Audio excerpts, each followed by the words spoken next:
Good morning friends, कैसे हो आप सब। और welcome to my channel VFU by Dhruv Jahangir. Dhruv को अभी मैंने नहला दिया और ये अपने पापा की गोद में बैठा है। कैसे उंगली चबा रहा है। और अब बस मैं अपने खाने की तैयारी कर रही हूँ आज पापा का, और बस इनका खाना बनेगा। तो मैं बना रही हूँ राजमा उड़द, और बस ये प्याज ग्राइंड करके, और इसमें बन रहे हैं चावल।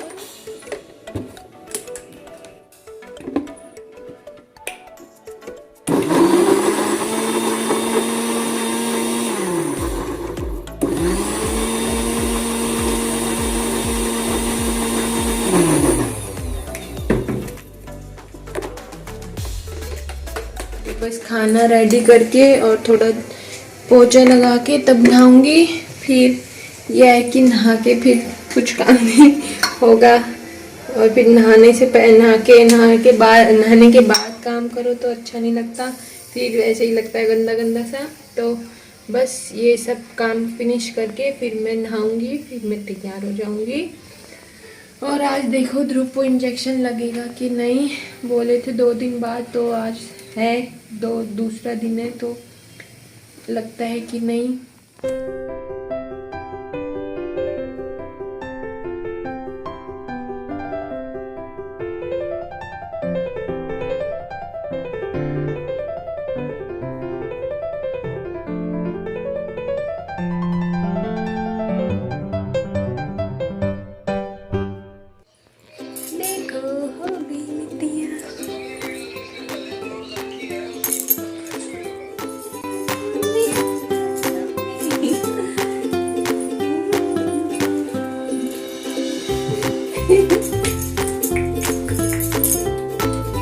हेलो, ध्रुव के भी इंजेक्शन लग गया। अब थोड़ी देर में हम कहानी सुनेंगे। अभी मम्मी होने गई है तैयार। हाँ, आपको चाहिए? देखो ये पहनाया है मैंने नया मंगलसूत्र। उरे उरे उरे, मिलते हैं अब आपसे थोड़ी देर में।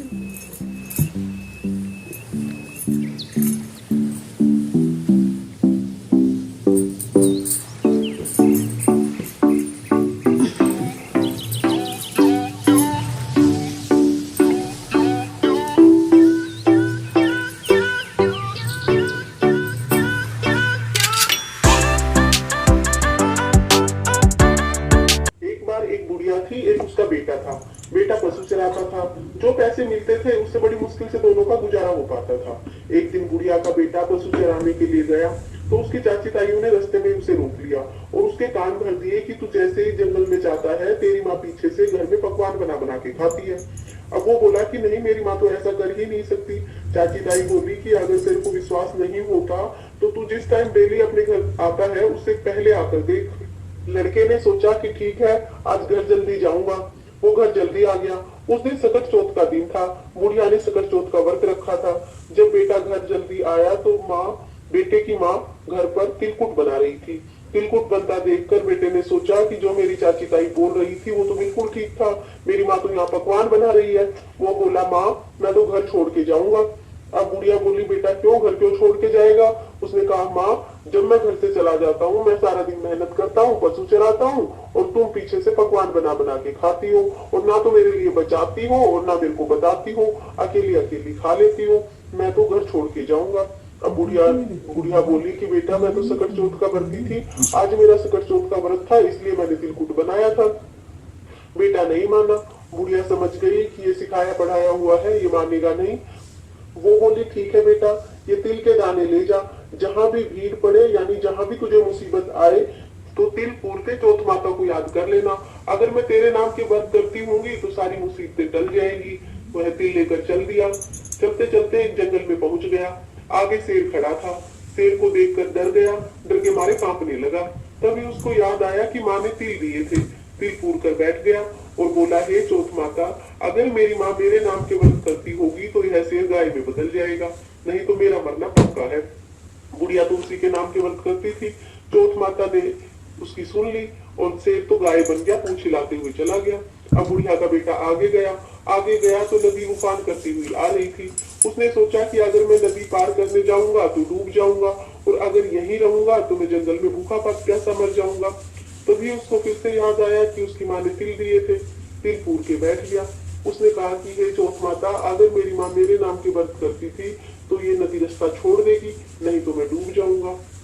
नदी फट गई, बीच से रास्ता निकल गया।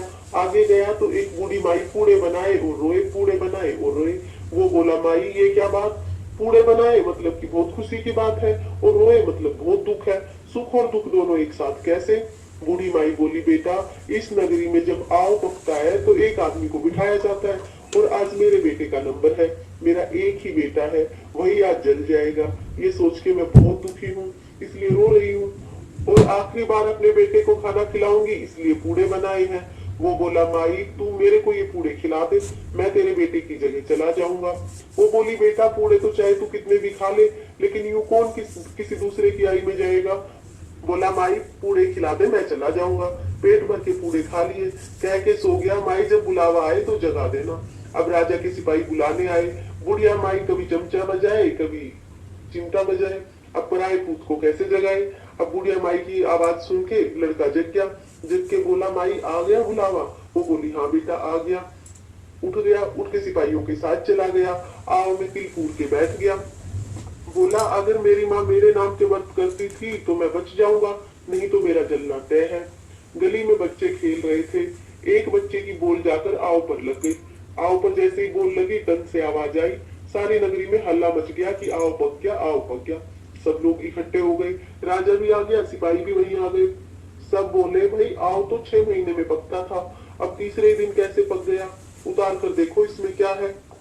सिपाही मटके उतारने लगे तो अंदर बैठा बुढ़िया का बेटा बोला, भाई धीरे धीरे। अब मटके के अंदर से जब आवाज सुनी तो सारे डर गए। सिपाही तलवार बंदूक लेकर खड़े हो गए कि देखो कोई क्या है, इसमें कोई भूत है या पिचास है। बुढ़िया का बेटा बोला, भाई ना तो मैं भूत हूँ ना मैं पिचास हूँ, मैं तो एक इंसान हूँ। मेरी माँ मेरे लिए सकट चौथ के व्रत करती थी, चाची ताइयों ने मेरे को सिखा दिया, मैं घर छोड़ के आ गया। मेरी माँ ने ये तिल के दाने दिए थे और कहा था, बेटा जहां भी तेरे पे भीड़ पड़े या जहां भी मुसीबत आए, ये तिल पूर के चौथ माता को याद कर लेना। अगर मैं तेरे नाम की व्रत करती हूँ तो मुसीबत टल जाएगी। बोला, मैं तो उसी तरह से ये तिल के दाने पिरो के और बैठ गया था, इसलिए मैं नहीं जला। रानी ने राजा को कहा कि हमें अपनी बेटी की शादी इसी से कर देनी चाहिए, क्योंकि इसको तो आग भी नहीं जला सकती, और हमारी बेटी के लिए ऐसा वर और कहीं नहीं मिलेगा। राजा को रानी का सुझाव पसंद आया और राजा ने अपनी बेटी की शादी उससे कर दी। अभी हमने कहानी सारी सुन ली और अब हम जा रहे हैं जल देने सूरज जी को। ये रहा मेरा जल।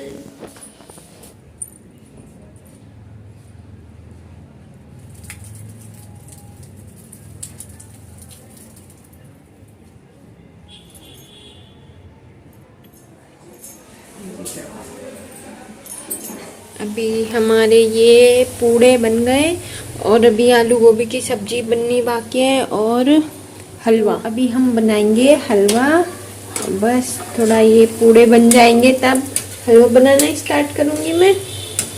और ये टमाटर प्याज की प्यूरी, प्याज नहीं सॉरी टमाटर दिया है।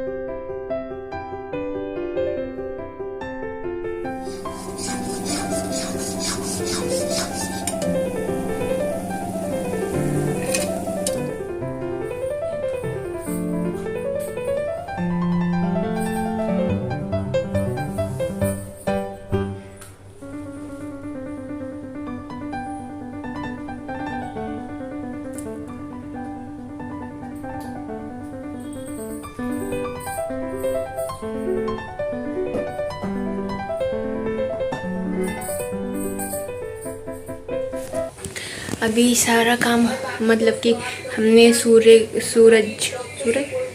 होता है, चांद होता है, हाँ तारे को जल दे दिया। वैसे तारे दिख तो नहीं रहे थे, बहुत घटा हो रही है, बादल बादल, और टाइम हो गया 7:30 हो गए। और ये अब हम खाना खाएंगे। ये बनाए हैं तिल के लड्डू, तिल और गुड़ के लड्डू मम्मी ने बनाए, और ये आलू गोभी की सब्जी, पूरी और हलवा, और ये है बची हुई सब्जी थोड़ी। तो अब हम खाएंगे। और ध्रुव सो गया, बहुत तेज की भूख लगी है।